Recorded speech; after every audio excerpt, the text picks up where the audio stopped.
et messieurs de la presse, bonsoir.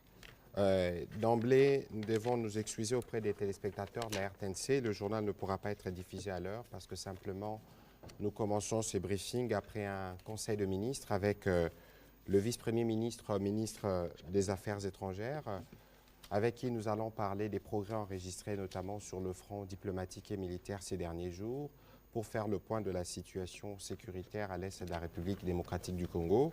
Mais d'abord, nous voulons saluer l'élan massif observé après l'appel à la mobilisation générale lancé par le président de la République. Vous avez vu, à la suite de ce que le président avait fait comme appel, des jeunes s'est mobilisés dans tous les 4 coins de la République démocratique du Congo. Vous avez vu les prêtres, la SENCO, des hommes politiques, tous répondre à l'appel massif parce qu'il s'agit ici de défendre ce qui nous est à tous les plus précieux, la mère patrie, la République démocratique du Congo. Nous revenons avec le vice-premier ministre, nous sommes arrivés d'ailleurs cette nuit de Sharm el-Sheikh où nous participions avec la collègue de l'environnement à la COP 27. Nous reparlerons de la COP à son retour, mais en marge de cette réunion de la COP, il y avait une réunion de haut niveau de consultation de la communauté de l'Afrique de l'Est. Mais bien avant que nous nous y rendions, le vice-premier ministre, ministre des Affaires étrangères, avait séjourné à Luanda autour du président Lorenzo et du ministre des Affaires étrangères angolais Tété, ainsi que du ministre des Affaires étrangères du Rwanda, Vincent Biruta, pour faire le point de la feuille de route qui avait été convenue. Et donc, dans la tradition qui est la nôtre sous la direction du Premier ministre Sama Lukonde, nous revenons au devant du peuple congolais à travers vous pour faire le point de la situation générale au plan diplomatique, mais aussi vous suivez les nouvelles du front. Le moment venu, nous communiquerons, mais vous avez vu que nous sommes entrés dans une nouvelle dimension, notamment avec l'implication des forces aériennes, pour être sûr que nous défendons chaque centimètre de notre territoire. Le président avait parlé des sacrifices suprêmes. Nous tous nous sommes engagés sur la voie de restaurer la fierté de notre chère patrie, la République démocratique du Congo. Monsieur le vice-premier ministre, vous êtes coutumier de cet exercice. Nous vous avons voulu ce soir pour apporter des éléments à l'opinion nationale au regard de différents progrès qui ont été enregistrés sur le front diplomatique. C'est vous qui êtes les générales sur ces fronts. Nous serons heureux d'avoir vos inputs par rapport à toutes les missions que vous avez effectuées. Nous faisons d'ailleurs ces briefings vendredi soir spécialement parce que le vice-premier ministre doit encore reprendre l'avion pour continuer le travail qu'il fait. Il est épuisant, mais il est à la fois exaltant parce qu'il s'agit de défendre les intérêts de la République démocratique du Congo. Monsieur le vice-premier ministre, vous avez la parole. Bien, merci beaucoup. Sur le plan diplomatique, vous avez dit que j'étais le général. Je crois que le général, c'est le président de la République, qui est le premier diplomate. Moi, je suis peut-être le commandant des opérations sous ce plan-là. Oui, il y a eu certainement des avancées importantes. Je crois que l'opinion nationale et internationale a suivi les prises de position de certains partenaires qui rejoignent de plus en plus notre façon de voir le processus de paix s'est déroulé et devenir un processus finalement prometteur. Pour être plus concret, les faits marquants sont les suivants. Premièrement, vous l'avez certainement dit, il y a eu la rencontre de Luanda, je crois que c'était le dimanche, non, le samedi de la semaine dernière. Nous avons eu une réunion à 2 niveaux. D'abord, au niveau ministériel. Mes collègues de Rwanda, Vincent Biruta, et moi-même, sous bien sûr la médiation du collègue de l'Angola, Antonio Tété. Et puis, le deuxième niveau, c'est le niveau des chefs de service d'intelligence. À notre niveau, vous avez suivi le communiqué, au niveau des chefs d'intelligence, ils devaient poursuivre les discussions. Ça n'a pas été sanctionné par un communiqué parce qu'il y a eu des points de divergence qui n'ont pas été vidés. Ce qui est important, à mon sens, par rapport à ce processus, c'est que, nous avons décidé unanimement de relancer le dialogue parce que vous savez que avec les élections législatives et présidentielles qui se sont déroulées en Angola.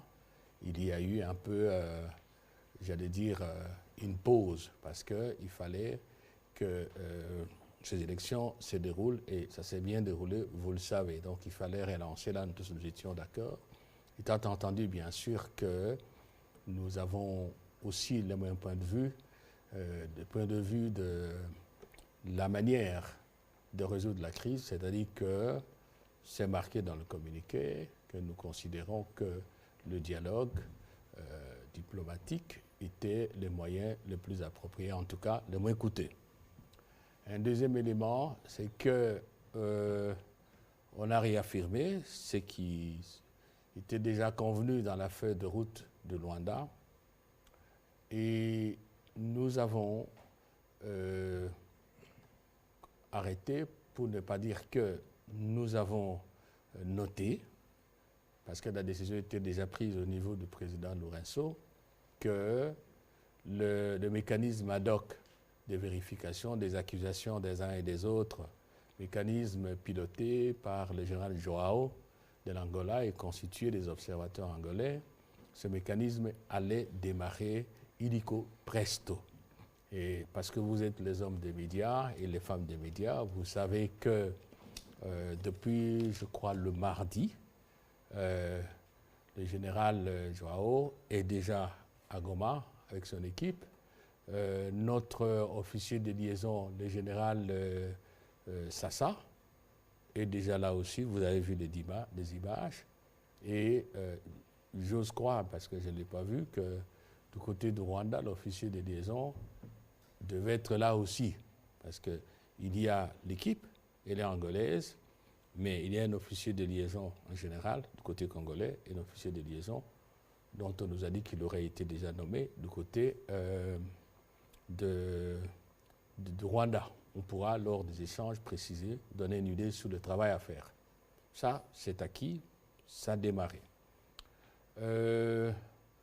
Il y a aussi le fait que, je crois que c'est le troisième élément, nous avons, quand je dis nous, c'est-à-dire les ministres, nous avons convenu qu'il fallait, comme c'est consigné dans la feuille de route de Luanda, avoir des réunions de coordination avec nos collègues ministres, les autres ministres de la communauté d'Afrique de l'Est, et pourquoi pas étendre ces réunions aux collègues ministres des pays membres de la CIRGL.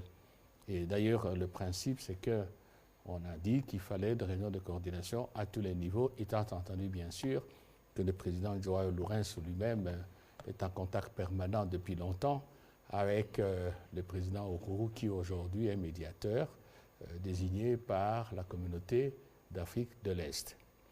Je crois que le quatrième élément, c'est que le président Lourenço, qui nous a demandé, chacun à ce qui nous concerne, d'expliquer à nos chefs d'État respectifs les éléments de convergence, a décidé de reprendre langue avec le président Kagame et le président Félix-Antoine Tshisekedi Tshilombo, notre chef de l'État. Ceux qui suivent, qui ont le temps de suivre les infos, je pense qu'ils savent que le président Kagame, aujourd'hui, le président Lourenço, est aujourd'hui à Luanda et demain, il arrive ici pour consulter notre chef de l'État et par la suite, il verra dans quelle mesure, le moment venu, avoir une réunion élargie. D'abord, j'allais dire, première réunion au niveau de la CIRGL et par la suite élargie CIRGL et Communauté d'Afrique de l'Est. Voilà, ça c'est Luanda en quelques mots. Deuxième fait marquant, c'est que, enfin, la force régionale est en déploiement. Je ne vais pas m'appesantir là-dessus. C'est vous-même, les médias, qui diffusez les images et les infos. Nous avons vu qu'effectivement, en première séquence, le président Ruto a présidé une cérémonie, évidemment comme ça se fait dans l'armée, qui a lancé le coup d'envoi au déploiement. Au moment où nous parlons, il y a déjà des militaires kenyans qui sont à Goma et ça va continuer, sans oublier que les troupes burundaises sont déjà là, du moins dans la partie qu'elles devaient occuper. Donc là aussi, c'est un processus qui a démarré de ce côté-là. Nous avons eu en dernière phase, en dernier élément, comme l'a dit mon collègue, le ministre de la Communication, nous avons eu, je crois, le lundi, à Sharm el-Sheikh, une réunion de consultation, pas un sommet des chefs d'État, organisé par le président Ndayishimiye, qui est le président en exercice de la communauté d'Afrique de l'Est, la réunion qui a connu la participation de Madame la présidente de la Tanzanie, le président du Burundi, qui a présidé, le président du Rwanda, le président du Kenya, et notre pays était représenté par Monsieur le Premier ministre. Bon, il manquait évidemment l'Ouganda et la République du Soudan du Sud.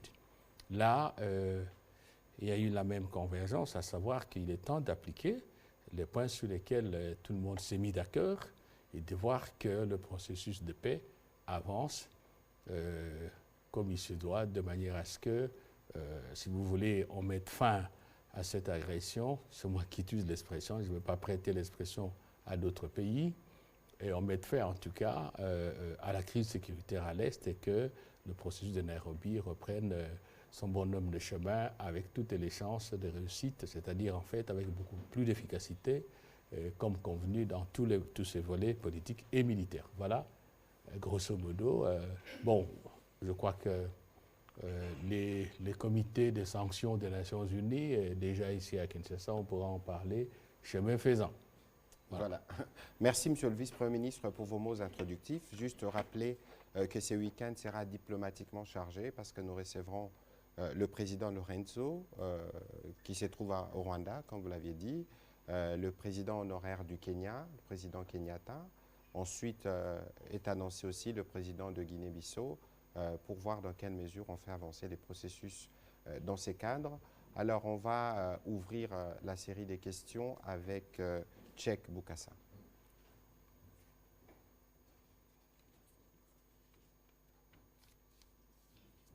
Bonsoir, Monsieur le ministre. Cheikh Bokassa, CongoProfond.net. En liminaire, Monsieur le ministre Mouyaya, vous avez salué l'adhésion populaire suite à l'appel du chef de l'État. Nous connaissons tous la versatilité de l'opinion congolaise, autant que des élites politiques. Alors, d'ailleurs, certains ont adhéré juste pour être en phase avec l'opinion nationale. Alors, je voudrais savoir qu'est-ce que vous pouvez faire, qu'est-ce que vous allez faire si aujourd'hui, cette élite, autant que l'opinion nationale, se retourne en cas de couac sur le terrain militaire. Et au ministre Lutundula, quelle garantie le gouvernement peut-il donner aux Congolais qu'après une position de refus avec des négociations avec le M23, ce dernier ne ressurgira pas à terme sous une autre forme et que le Rwanda ne trouvera pas d'autres supplétifs pour continuer sa guerre économique contre la RDC. Accessoirement, après les discours maximalistes du gouvernement contre le Rwanda, comment pourrait-on expliquer aux Congolais que la coopération avec les agresseurs d'aujourd'hui devrait continuer dans un sens ou dans un autre sans frustrer l'opinion nationale? Voilà. À votre première question, je n'ai pas bien compris. Que ferons-nous si cette élite d'opinion se retourne en cas de couac sur le terrain militaire? Je ne serai pas pessimiste. Je ne serai pas pessimiste parce que nous avions fait la dernière communication ici avec les porte-paroles de l'armée qui vous a dit que dans une guerre, on peut perdre la bataille et pas la guerre. Et donc moi, je considère la pire des hypothèses seront peut-être des batailles perdues, mais cette guerre, nous ne la perdrons jamais.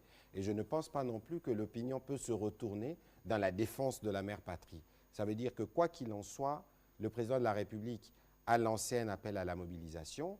À la suite de l'appel à la mobilisation, il a lancé un appel à la vigilance. Ça veut dire qu'aujourd'hui, nous tous les Congolais, partout où ils se trouvent, ont pris conscience du danger. Et les derniers appels de prêtres de la conférence épiscopale nationale du Congo est encore venu conforter la démarche du président de la République. Et aujourd'hui, nous tous, et d'ailleurs, nous en parlerons tout à l'heure dans le compte-rendu, le président de la République a appelé à organiser la vigilance tant dans les niveaux scolaires, primaires, parce que nous tous, nous devons intégrer dorénavant la culture de la défense de la patrie. Et donc, de ce point de vue, je suis sûr qu'il n'y aura pas de retournement. Bien évidemment, il y a des positionnements politiques des uns et des autres, mais sur ce qui concerne la défense de la patrie, il est hors des questions de mettre les intérêts politiciens avant, parce qu'on veut faire la politique, justement parce que le Congo est Congo, et lorsque le Congo est affecté, il n'y a plus de place pour faire des débats politiciens.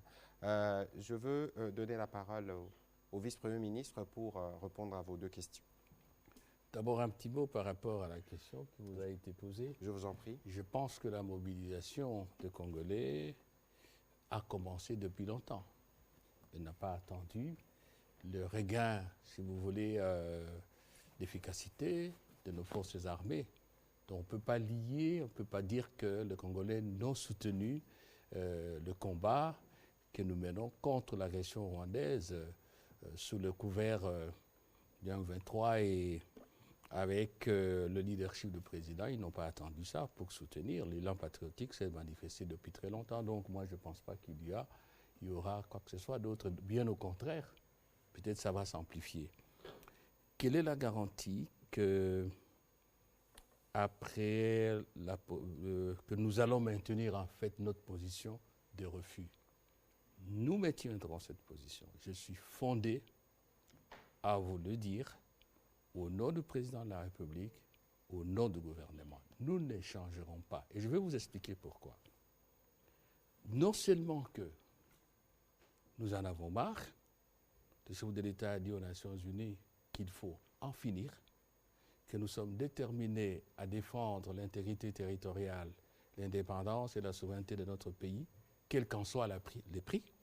Non seulement qu'il y a cette nécessité vitale pour notre pays, mais également, nous sommes liés par la Convention de l'Organisation de l'Unité africaine, à l'époque c'était l'OUA, la Convention de 1999 sur la prévention et la lutte contre le terrorisme, convention qui a été modifiée, je crois, en 2004 par le protocole d'accord d'Addis Abeba. Et je peux vous donner la définition du terroriste, si le collègue le permet. Je vous en prie. Je l'ai amené parce que les gens pensent que nous avons dit que l'M23 est un mouvement terroriste par, si vous voulez, excès de révolte, je ne l'ai pas dire par caprice, ou par une sorte de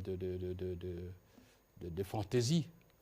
Voici ce qu'il dit la Convention à l'article 1er, à l'alinéa 1er de son article 1er, point 3. Sur la prévention, on entend par acte terroriste tout acte ou menace d'acte en violation des lois pénales de l'État parti à la Convention, susceptible de mettre en danger la vie, l'intégrité physique, les libertés d'une personne ou d'un groupe de personnes qui occasionne donc l'acte ou peut occasionner des dommages aux biens privés, au public, aux ressources naturelles, à l'environnement ou au patrimoine culturel est commis dans l'intention 1. D'intimider, provoquer une situation de terreur, forcer, exercer des pressions ou amener tout gouvernement, organisme, institution, population ou groupe de celle-ci d'engager toute initiative ou de s'en abstenir, d'adopter, de renoncer à une position particulière ou d'agir selon certains principes. 2. De perturber le fonctionnement normal des services publics, la prestation de services essentiels aux populations ou de créer une situation de crise au sein des populations. 3. De créer une insurrection générale dans un État partie. Voilà la définition de l'acte terroriste. Et donc, dans l'ordre de l'Union africaine, tout groupement qui commet ce type d'acte est qualifié de groupement terroriste. Voilà pourquoi nous disons que l'M23 est un groupe terroriste. Donc ce n'est pas quelque chose que nous inventons. Et tant que ça reste dans cette posture, croyez-vous que nous allons accepter de négocier avec les M23 sans violer ces dispositions impératives d'un instrument juridique fondamental dans la lutte, dans la prévention de la lutte de l'Union africaine contre le terrorisme? Loin s'en faut. Est-ce que vous croyez que vous, le Congolais qui nous suivez, vous êtes prêts à accepter cela? Je ne le crois pas. Donc, soyez rassurés, et le président l'a dit aussi, et à la suite du président, nous avons eu à répéter le président. Pour nous, les conditions sont les suivantes. 1. Il faut que l'M23 cesse ses activités criminelles. 3. Il faut qu'il se retire des localités occupées. 2 plutôt. 3. Il faut que nos compatriotes qui ont été chassés par la violence reviennent à leur domicile. Et 4. Il faut que cesse tout soutien à tous groupes armés et dans les cas d'espèce au M23. Nous ne changerons pas cette conditionnalité. Si on veut qu'il y ait un dialogue, le Congo, le président l'a toujours dit, n'a jamais nourri l'intention d'attaquer quelqu'un, de livrer la guerre à quelqu'un. Nous sommes là. Chrétien, je dirais, c'est Dieu qui a voulu que la cartographie de l'Afrique, au niveau de l'Afrique centrale, soit ce qu'elle est. Est-ce qu'il y a quelqu'un qui peut me dire qu'il va changer ça? Ça ne changera jamais. Et ce serait tout à fait irresponsable. Le président l'a dit dans son discours à la conférence diplomatique, à la 12e conférence diplomatique, que ce serait vraiment suicidaire, c'était son expression, qu'un pays puisse penser qu'il va commander, il va se créer des espaces d'action, d'exploitation, de peuplement au détriment des autres. Non, c'est la coopération. Donc, nous devons avoir le dialogue, mais nous ne négocierons jamais sur l'intégrité territoriale, la souveraineté, l'indépendance de notre pays et le bien-être de nos populations. Si cela est fait, je dis encore une fois, l'histoire étant ce qu'elle est, la politique des États se trouve aussi dans leur géographie. Nous sommes ouverts à des discussions autant que faire se peut, étant entendu bien sûr qu'en la matière, la confiance et l'intérêt mutuel constituent des fondamentaux qui fécondent toute perspective de coopération et de partenariat mutuellement bénéfiques. Alors, s'il y a d'autres supplétifs, vous n'êtes pas en train de rêver, c'est possible. Tant il est vrai que jusqu'à aujourd'hui, rien ne prouve que nos frères d'en face du lac Kivu, si je ne m'abuse, rien ne prouve qu'ils vont renoncer. Apparemment, aujourd'hui, ce n'est pas au rendez-vous. Ils trouveront toujours des raisons de supplétif. Nous aurons exactement la même attitude. Et je peux même le dire, parce que mon collègue de la communication a parlé de l'élan patriotique autour du chef de l'État, autour de la défense de notre pays. Je dirais même que, bon, pour nous, les fondamentaux de notre exigence ne vont jamais changer. Et je suis certain, je le dis, même après nous, parce que personne n'est éternel, je ne crois pas que les Congolais qui viendront demain, après-demain, vont accepter de transiger sur ce que je vous dis. Alors, vous avez posé la dernière question. Coopération. Bon, vous pouvez repartir la coopération avec le Rwanda. Ah, j'ai dit un mot sur ça. Toute coopération doit avoir des objectifs. C'est clair comme de l'eau claire dans un verre clair. Quand on a soif, on la prend et on boit. Mais si on a une coopération qui ne rime à rien, s'il n'y a pas confiance, S'il n'y a pas intérêt mutuel, ben on ne coopère pas. Mais aujourd'hui, c'est du rêve. Et je ne pense pas que dans ce pays, en tout cas pas au niveau du chef de l'État, du gouvernement, du Parlement, et encore moins c'est nos voyants combattants, personne ne rêve d'une coopération dans ces conditions-ci. Il faut créer les conditions du dialogue et les conditions de coopération. Ce n'est pas spécifique à la RDC, même entre les individus.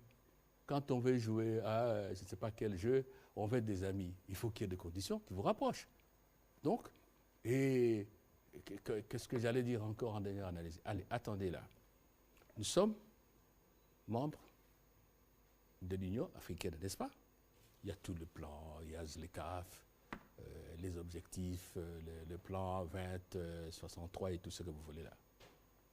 Nous sommes membres de la communauté d'Afrique de l'Est, qui est un champ de coopération élargi. Nous venons d'y adhérer. Le Rwanda est là. Où nous sommes dans cette communauté régionale et nous nous engageons si vous voulez, à obéir aux règles de fonctionnement, à honorer nos engagements, évidemment, gagnant-gagnant. Et il faut la coopération. Il n'y a pas moyen de faire autrement. Il faut lire le traité de la communauté. Ou alors nous disons, on ne coopère pas avec un État de la communauté, on ne trouvera jamais de compromis, alors quelque part, nous ne sommes pas conséquents. Mais, encore une fois, on ne coopère pas dans n'importe quelle condition. Il faut que toutes les conditions soient créées. On s'adresse à nos compatriotes, on s'adresse à nos frères africains et on s'adresse au monde entier parce qu'il ne faut pas qu'on rêve que le Congo va dire qu'on coopère dans ces conditions. Non, pas du tout. Voilà, on va prendre la question de Richard Chacot et puis ce sera Félix Matuidi.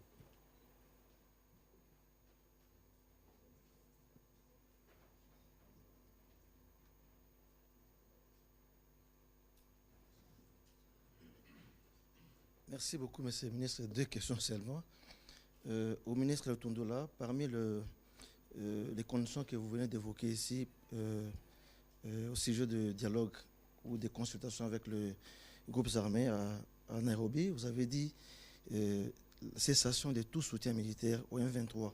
Est-ce que vous n'envisagez pas, au-delà de consultations ou dialogue avec les groupes armés dans le M23, d'avoir aussi une tripartite Rwanda, RDC et Ouganda? Ouganda parce que, je crois qu'on l'a dit ici lors des derniers briefings, qu'il y a des soupçons qui pèsent sur les Rwandais qui ne jouent pas franc jeu par rapport à... Qui pèsent sur l'Ouganda, vous voulez dire? Oui, non, sur l'Ouganda, qui ne jouent pas franc jeu par rapport à ce qui se passe sur le terrain. Au ministre le porte-parole du gouvernement, nous devons saluer les bons comportements de nos vaillants militaires au front, mais je veux savoir concrètement quelles sont les localités ou les entités récupérées jusque-là par nos militaires au front, parce qu'il y a beaucoup de choses qui se disent autour de ça. Merci. Monsieur le vice-premier ministre. Le dialogue tripartite, n'est-ce pas? Nous n'excluons le dialogue avec personne. OK? Il faut que ce soit un dialogue utile. Il faut que ce soit le dialogue dans le respect mutuel. Il faut que ce soit le dialogue dans le respect des principes fondamentaux qui guident les relations internationales. Il faut que ce soit le dialogue qui respecte tous les instruments régionaux et sous-régionaux auxquels nous avons adhéré, qui prévalent, qui sont démises dans les organisations auxquelles nous appartenons. Je vous ai parlé de la conditionnalité. Vous me permettez de dire que les éléments que je vous ai cités, en fait, c'est le consensus unanime j'allais dire de la communauté internationale. Vous trouverez dans la déclaration du Conseil de sécurité du mois de mai, après mon passage là-bas, ce que je viens de vous donner là, vous trouverez dans la déclaration du Conseil paix et sécurité de l'Union africaine les mêmes éléments. Même dans la déclaration du président de la Commission qu'il a signée il y a quelques mois, les mêmes éléments. vous trouverez dans la prise de position de la communauté pour le développement de l'Afrique australe, SADC, les mêmes éléments. Peut-être pas exprimés dans le même vocabulaire, mais au fond, c'est la même chose. Donc, ce n'est pas une invention, un caprice de la RDC. Donc, ce sont des fondamentaux. Et vous trouverez aussi que tout le monde démente la tripartite RDC, Ouganda et Rwanda. C'est pour cela que j'ai toujours dit aux compatriotes qui disent bon, on ne condamne pas le Rwanda. L'Ouganda. Non, le Rwanda. Ah, le Rwanda. On dit que non, on n'attend pas des déclarations solennelles des institutions internationales qui citent le Rwanda. Maintenant, il n'y a que les États-Unis qui sont allés tout droit au but. La Pologne aussi. La Pologne aussi, oui.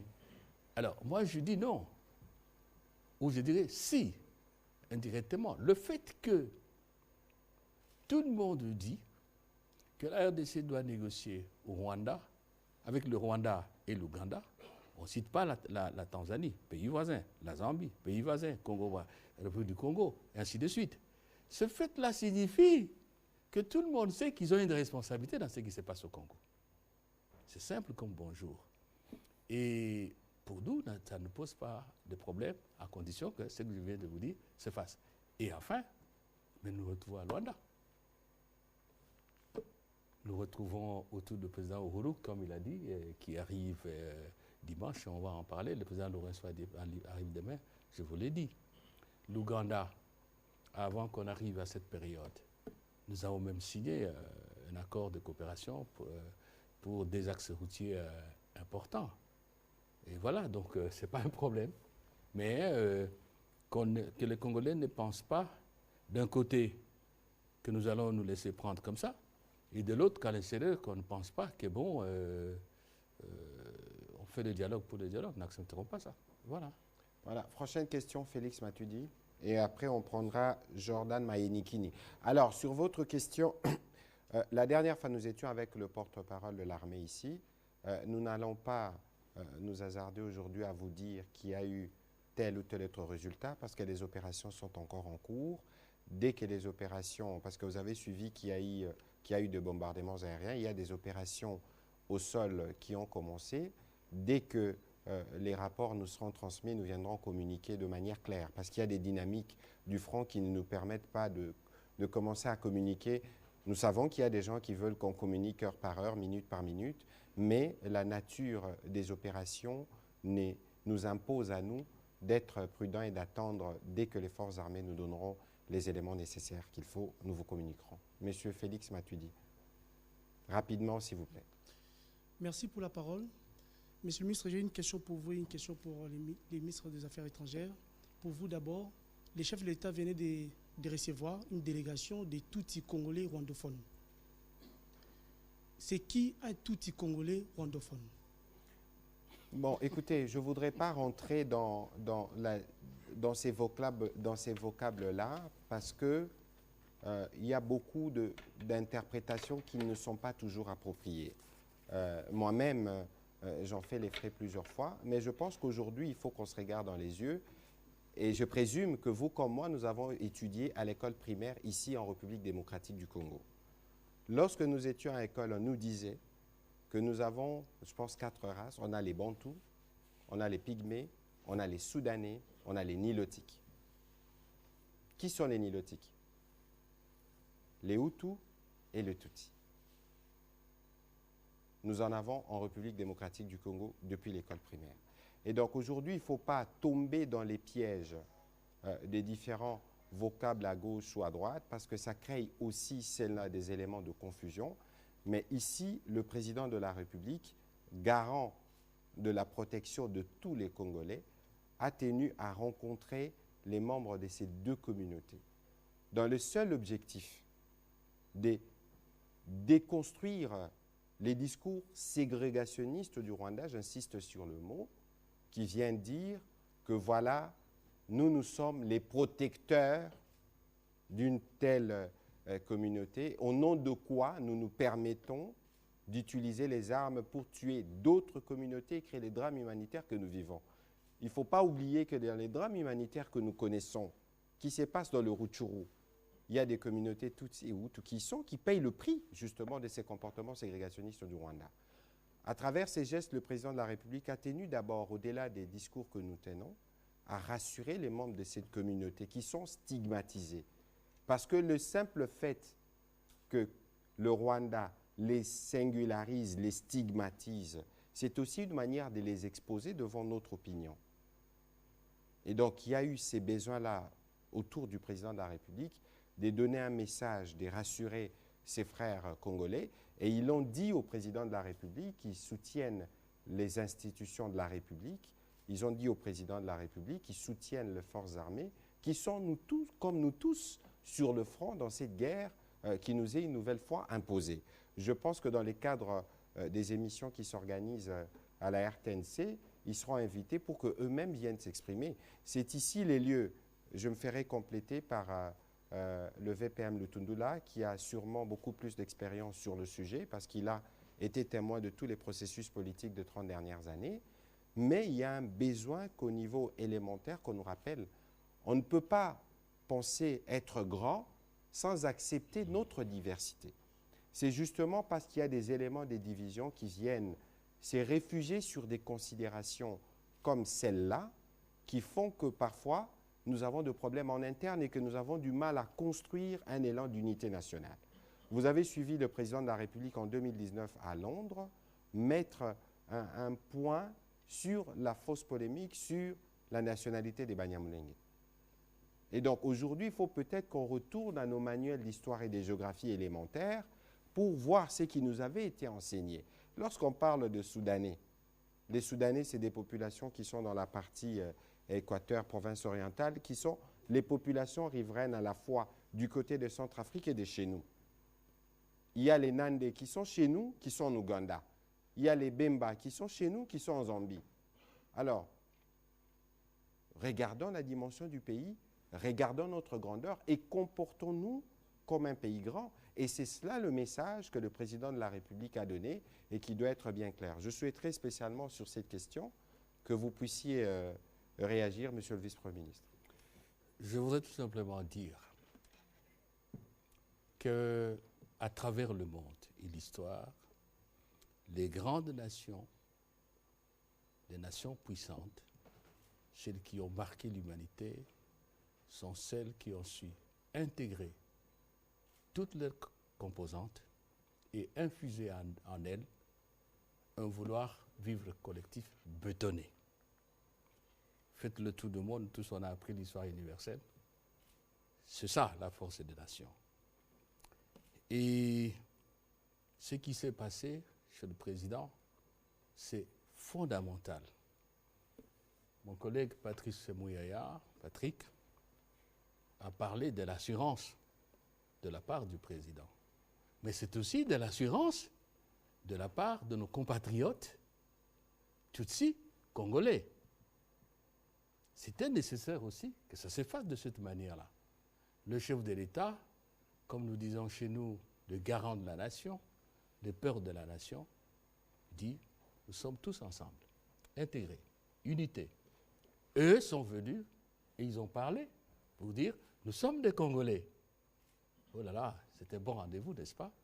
Et donc, c'est essentiel et je pense que tout le monde a pénétré la portée politique de cette rencontre au-delà des images de caméra de la RTNC. Il a parlé de mon expérience. Oui, vous savez, depuis Sun City.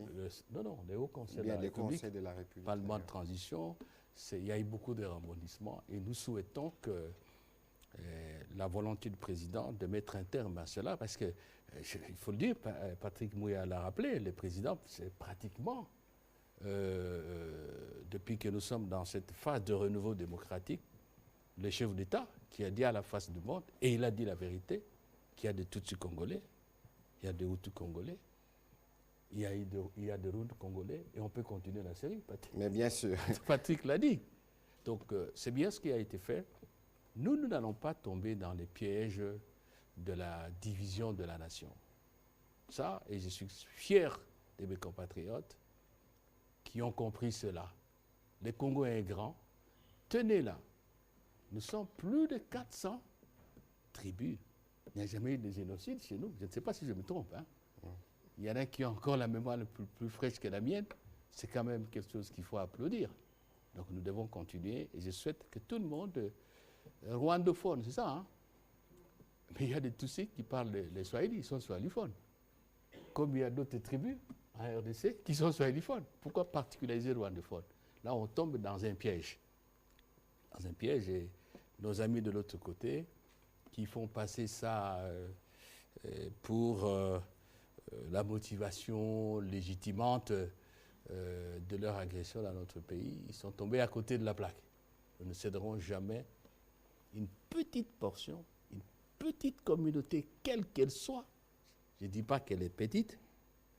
Nous ne laisserons jamais tomber une communauté congolaise dans l'escarcelle ou dans l'espace de l'intoxication de ceux qui nous veulent du mal.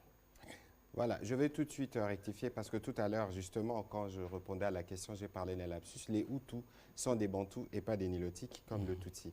Rectification, en fait, on va prendre la question de Jordan Maïkini. Allez-y rapidement, s'il vous plaît, parce que nous devons libérer l'antenne pour le journal télévisé. D'accord, merci beaucoup. C'est Jordan pour Desk Echo. Une question au ministre des Affaires étrangères, M. Christophe Lutundula. En fait, l'ambassadeur rwandais en République démocratique du Congo, Vincent Karega, a été obligé de quitter le sol congolais, chose faite au moment où nous parlons. Alors, j'aimerais savoir, est-ce que son expulsion symbolise à ces jours les débuts de la rupture des relations diplomatiques avec les Rwandais? Et puis, monsieur le ministre, il y a des mouvements de la société civile qui exigent l'annulation de tous les accords commerciaux signés avec les Rwandais, ainsi que la fermeture des frontières avec cet État qui soutient les M23, qui a été prouvé. Que pense le gouvernement quant à ça? Et puis une question rapidement au porte-parole du gouvernement. Aujourd'hui, nous constatons sur les réseaux sociaux qu'il n'y a pas que les journalistes qui partagent des informations qui causent préjudice à notre armée. Il y a aussi certains éléments des FRDC qui se donnent à une sorte de triomphalisme personnel en se filmant. Il y a par exemple la vidéo de notre pilote Takoy qui se filme avant de s'envoler pour aller bombarder. Nous avons vu sa vidéo circuler et puis il a partagé sur les réseaux sociaux des comportements qui ne sont pas dignes d'une armée qui se respecte. Alors j'aimerais savoir quelles sont les mesures que le gouvernement prendrait pour mettre fin à ce genre de situation.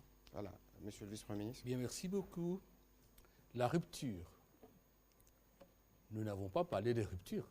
Vous y avez fait le compte-rendu, monsieur le ministre. Pas parlé de rupture. En fait, de quoi s'est-il agi? Vous avez remarqué que l'ambassadeur Karega est resté longtemps.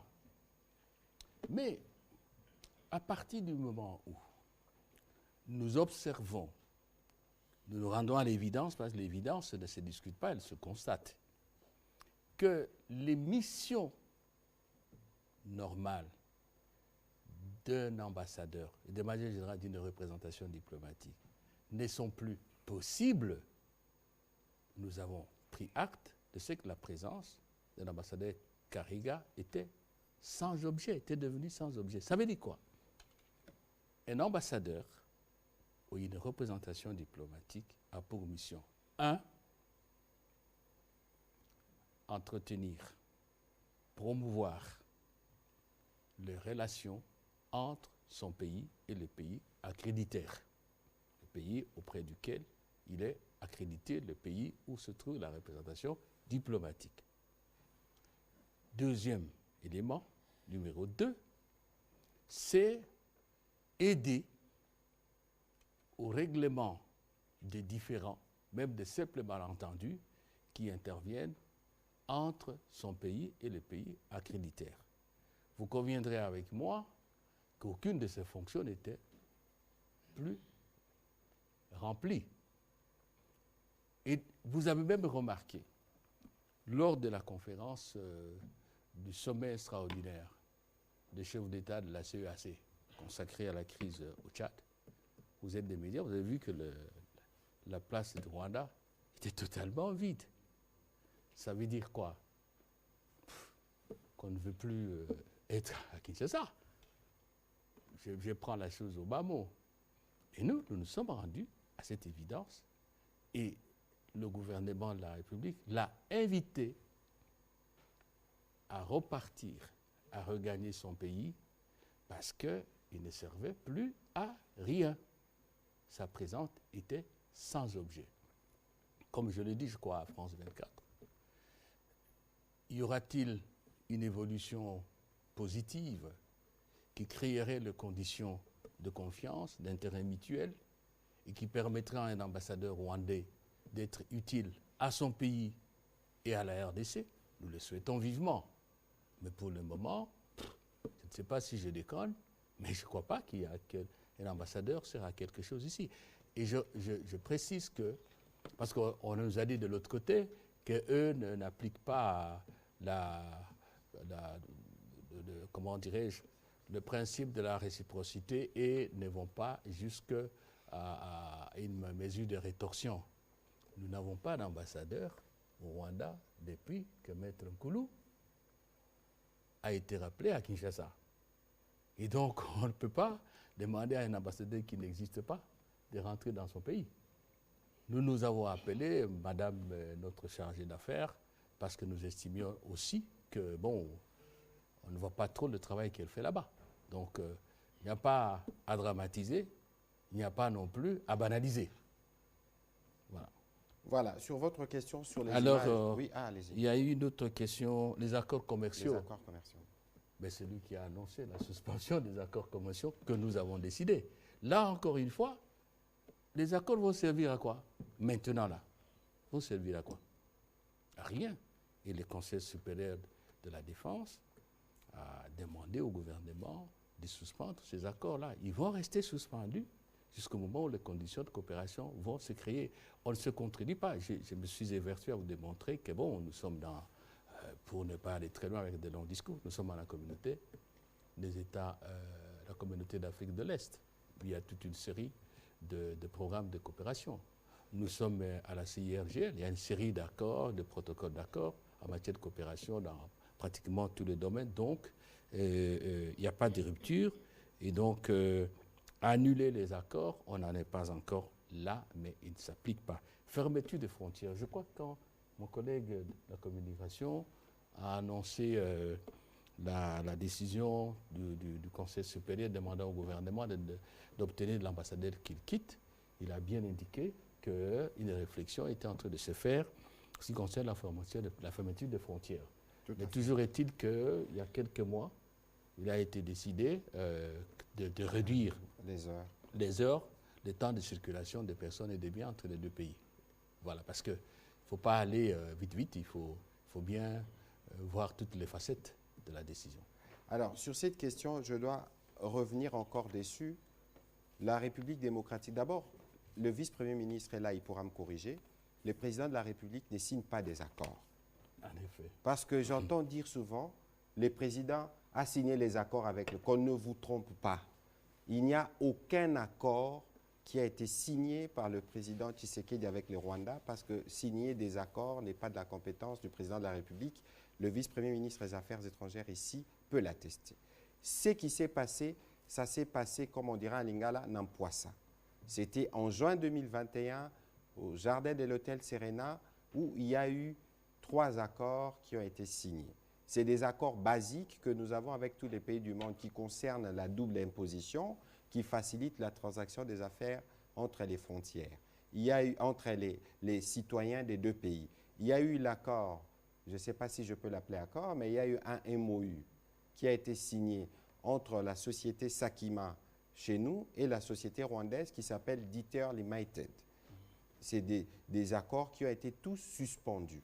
Et puis, il y avait Rwandair qui opérait sur les lignes congolaises qui ont été tous en dehors de ces 3. Il n'y a pas d'accord, que cela soit bien clair, qui existe, qui aurait été signé dans le noir, dans l'imagination de je ne sais qui lierait le président de la République au Rwanda. Non, pas du tout, ça n'existe pas. Alors, au sujet des éléments FRDC qui se filment, d'abord, les vidéos que vous voyez, est-ce qu'elles sont toutes authentiques? Celle que vous avez vue, est-ce qu'elle est authentique? Moi, je me suis référé à un officier de l'armée qui m'a dit, c'est des images de décembre de l'année dernière. Parce qu'il y a eu, vous avez suivi qu'il y avait un crash l'année dernière. Donc, bon, les images que vous voyez, est-ce qu'elles sont datées? Donc, ne vous hasardez pas tout de suite à prendre monnaie comptant ce que vous voyez sur les réseaux sociaux. Deuxièmement, nous avons dit avec le général Ekenge ici qu'il y a évidemment un travail qui s'est fait au sein de l'armée, notamment sur ce qui concerne les images du front. Parce que normalement, un militaire qui est engagé au front communique avec ses supérieurs sur la stratégie. Filmer et partager, je pense qu'un militaire qui ose les faire s'expose aux poursuites, notamment au sein de l'armée, parce que vous dévoilez vos positions, parce que l'ennemi peut avoir les possibilités technologiques de situer là où vous êtes, de vous attaquer. Et donc ici, c'est d'exhorter. Même quand vous recevez ces vidéos, c'est de réfléchir par deux fois, c'est de poser des questions. Quoi qu'il en soit, même si aujourd'hui, avec les réseaux sociaux, tout le monde devient source d'information, mais une information n'est véritablement crue que lorsqu'elle est portée par un média ou une source officielle.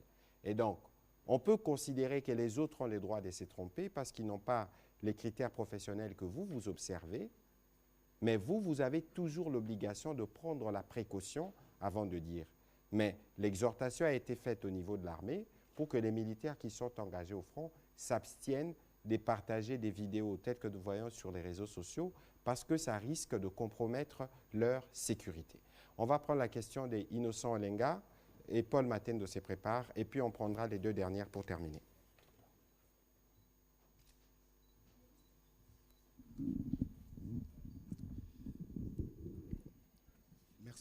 Merci beaucoup pour la parole. Je voudrais qu'on rentre à Luanda avec le VPM Lutundula. Rapidement. Rapidement, justement. Rapidement. Vous avez dit qu'entre les services de sécurité rwandais et congolais, il n'y a pas eu de communiqué final parce qu'il y a eu des divergences. Quelles sont ces divergences? Et puis, deuxième question, rapidement aussi, les officiers de liaison rwandais, congolais, angolais vont se retrouver à Goma pour quel travail? Au ministre Mouyaya, Sonia expulsée, alors qu'il y avait une demande d'accréditation sur votre bureau. Comment vous justifiez ça? Nous parlons de la sécurité du pays. C'est bien plus important, mais bon, parce que les gens insistent, j'y reviendrai, mais à la fin. Monsieur le vice-premier ministre. Oui, divergence. J'en prends deux. L'appel au cessez-le-feu, c'est assez compliqué. Nous nous disons,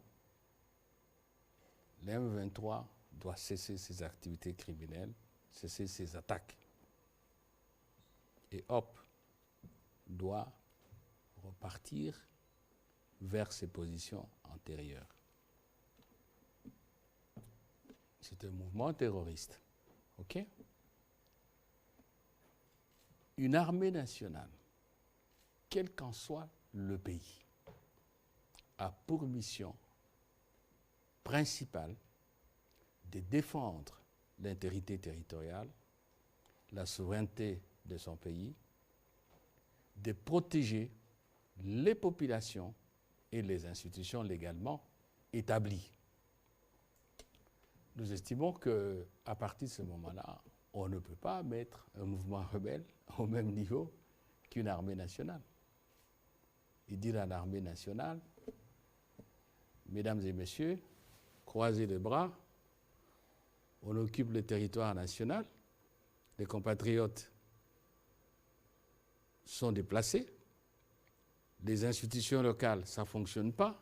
Là, on n'est pas devant une armée nationale. C'est une démission inacceptable à la limite de la trahison. Donc nous disons, il n'y a pas à faire cet équilibrisme de mauvaise loi et insensé. Il faut appliquer la feuille de route, appliquer le processus de Nairobi et ce tronc commun de la communauté internationale. Là, c'est pas mis d'accord. Et puis il y a la question relations diplomatiques. Les chefs de service ont dit que les questions diplomatiques, ce n'est pas leur travail, c'est le travail des politiques. Voilà des points d'achoppement importants. Il y a une autre chose, mais le temps nous est compté. Officier de liaison, il faut partir de la feuille de route. Pourquoi avons-nous créé le mécanisme ad hoc? C'est parce que, le Rwanda dit que nos officiers, en tout cas notre armée, traite avec les FDLR. Vous connaissez notre point de vue là-dessus, c'est du bluff. Nous nous disons, vous soutenez les M23. Vous connaissez la réalité, rapport des experts commis par les Nations Unies, pour ne pas tirer à longueur. Alors, nous avons dit, OK, chaque fois qu'il y a des accusations de ces gens-là, nous avons le mécanisme conjoint élargi de la conférence internationale sur la région des Grands Lacs qui fonctionne. Et lorsqu'il y a des rapports de ce mécanisme, même à la demande de Rwanda, le Rwandais conteste ce rapport, ils ne l'ont jamais accepté, même quand il s'agit de leur conflit avec le Burundi. Alors, en ce moment-là, ne tournons pas en rond. Nous disons, nous sommes avec le président Joao Lourenço, médiateur désigné par l'Union africaine, nous allons constituer un mécanisme ad hoc. C'est pour, j'allais dire, la conjoncture, la gestion de la conjoncture conflictuelle, les accusations mutuelles. OK? Alors, c'est ainsi que nous avons confié la tâche à l'Angola, dans la suite de la médiation confiée à son président. Et lorsque l'Angola a désigné l'officier, le général Joao, il nous a demandé la collaboration de nos deux armées, l'armée congolaise et l'armée rwandaise. Elle se fera par un officier, c'est pour ça qu'on l'appelle officier de liaison, de notre côté et de l'autre côté. Et d'ailleurs, lorsque les services se sont réunis, il y a eu aussi cet aspect, comment on va travailler avec l'équipe d'observation de l'Angola, parce que, bon, me dites-vous bien que si un pays ne veut pas collaborer, ça sera difficile que ça fonctionne. Et donc, aujourd'hui, vous avez ce mécanisme d'observateurs que nous tous, nous avons accepté, j'ose dire neutre, qui vont nous dire si effectivement il y a une collaboration avec les FDLR, qui sont où. Et à Luanda, la semaine dernière, nous avons même prévu que le mécanisme travaille avec le Haut Commissariat des Nations Unies aux réfugiés, dont vous savez quelle est l'institution des Nations Unies spécialisée en la matière et qui a toujours été présente en pareilles circonstances. Voilà le boulot. Voilà, on va prendre rapidement Paul Matendo. Je préfère que Eric Izami, Béa Kabamba et Gilles Yofundi pour terminer Stéphane, vous avez posé la question la dernière fois. Merci beaucoup, on va monsieur. prendre les 4 dernières questions pour terminer parce que nous devons libérer l'antenne. Oui, monsieur Paul Matendo. Merci beaucoup, monsieur le ministre. Monsieur le VPM, Innocent a pris ma première question sur les divergences. Merci pour la réponse. Petite question, qu'est-ce que le gouvernement congolais attendrait du comité des sanctions des Nations Unies? Monsieur le ministre Patrick Mouyaya, dans la province du Kwilu, on continue à compter des morts. Le dernier village qui a été attaqué à moins de 48 heures, c'est le village Mayala. Et le village Mayala, c'est en face de la commune de Maluku.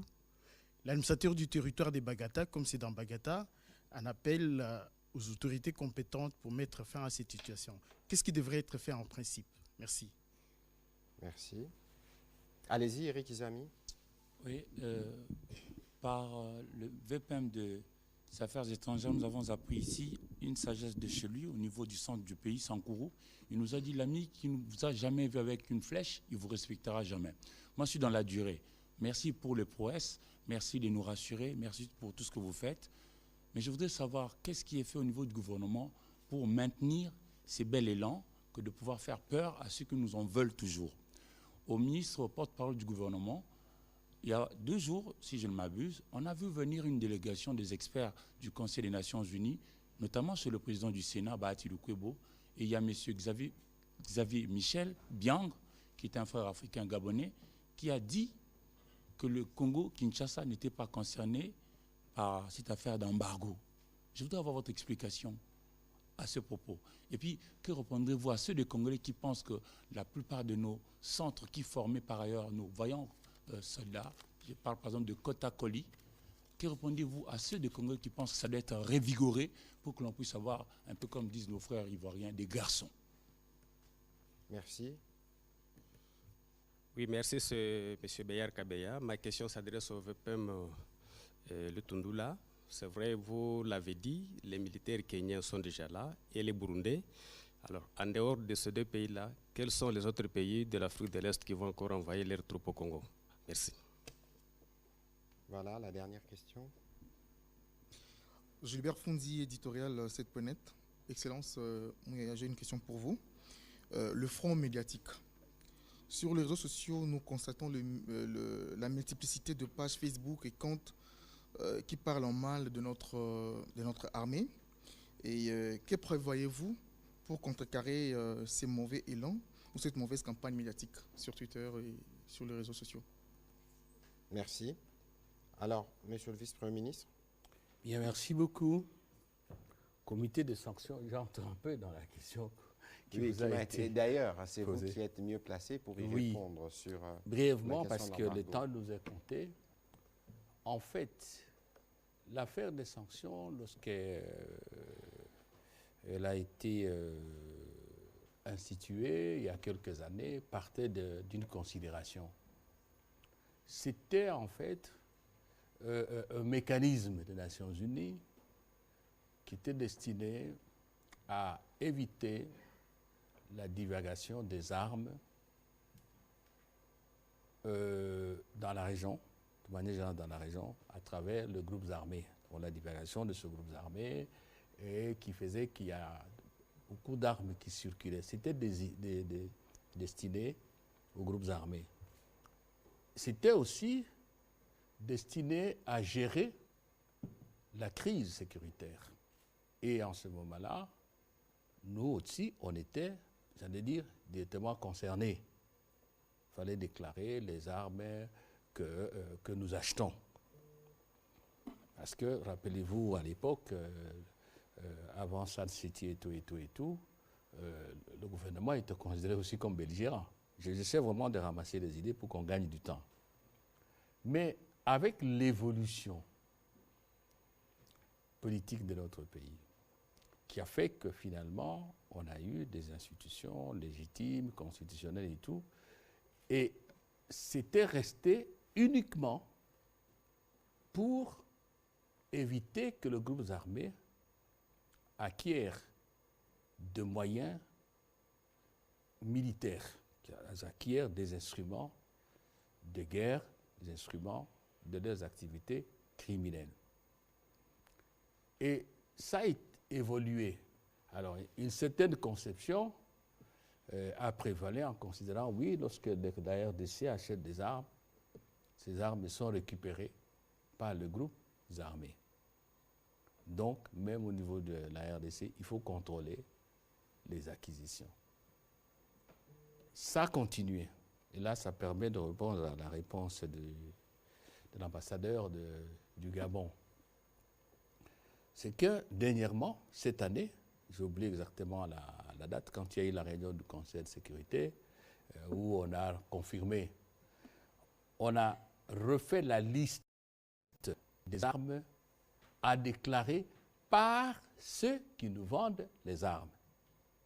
Retenez bien cette précision, par ceux qui nous vendent les armes. Ce sont eux qui déclarent. Et je ne suis pas spécialiste militaire en matière d'armes de guerre. On a sorti de la liste certains types d'armes qui ne sont plus sujettes à déclaration. Je ne sais pas, je n'ai pas suivi l'ambassadeur, mais je sais, comme ministre des Affaires étrangères, que cette déclaration, pour une catégorie d'armes, n'est pas encore, si vous voulez, cette résolution n'est pas encore abrogée, n'est pas encore retirée. Elle existe. Voulait-il dire que ne pas concerner dans ce sens que ce n'est pas nous qui déclarons? Mais même alors, ça ne signifie, à notre point de vue, absolument rien. Et c'est là que je rejoins la question, je crois, de celui qui m'a dit qu'est-ce que nous attendons. Je crois que les choses sont claires. Le président a parlé aux Nations Unies au mois de septembre. Je crois que ça doit avoir été le 20, si je ne me trompe pas. Et même au niveau de l'Union africaine, il a déjà parlé de cela. Il n'y a aucune raison objective aujourd'hui qui fasse qu'on nous maintienne dans une situation d'un pays sur lequel pèse une hypothèque de méfiance. Et ce n'est pas une vue de l'esprit, ce n'est pas de la théorie. Il y a des banques, des transporteurs, et même ceux qui fabriquent des armes, qui ne veulent pas traiter avec nous parce qu'on dit oui, il y a les Nations Unies, vous êtes sur la liste noire. Le monde de commerçants, de marchands d'armes et tout, il est frileux. Personne ne veut avoir de problème avec les Nations Unies. Et il y a un cas qui se produit maintenant au moment où je vous parle. Je ne vais pas donner des détails. Au moment où je vous parle, nous sommes dans cette situation-là où ce qui a été acheté ailleurs, le matériel militaire, venait vers ici, mais en cours de route, le transporteur a dit non, ça ne peut pas arriver en RDC. Alors c'est pour ça que nous disons au Conseil de sécurité ceci. Ce que nous disons au comité de sanctions qui est ici. Je crois qu'ils ont déjà rencontré le président des chambres législatives. Je crois que tout le monde dira la même chose. Non seulement que c'est une hypothèque réelle, ne fût-ce que psychologique, mais aussi c'est une injustice flagrante qui constitue pour nous, Congolais, un soutien à ceux qui nous combattent. Absolument. Ça signifie quoi? Au niveau le plus élevé des Nations Unies, le secrétaire général, la plus haute autorité politico-administrative, on dit que l'M23, pour ne pas le citer, a des armes sophistiquées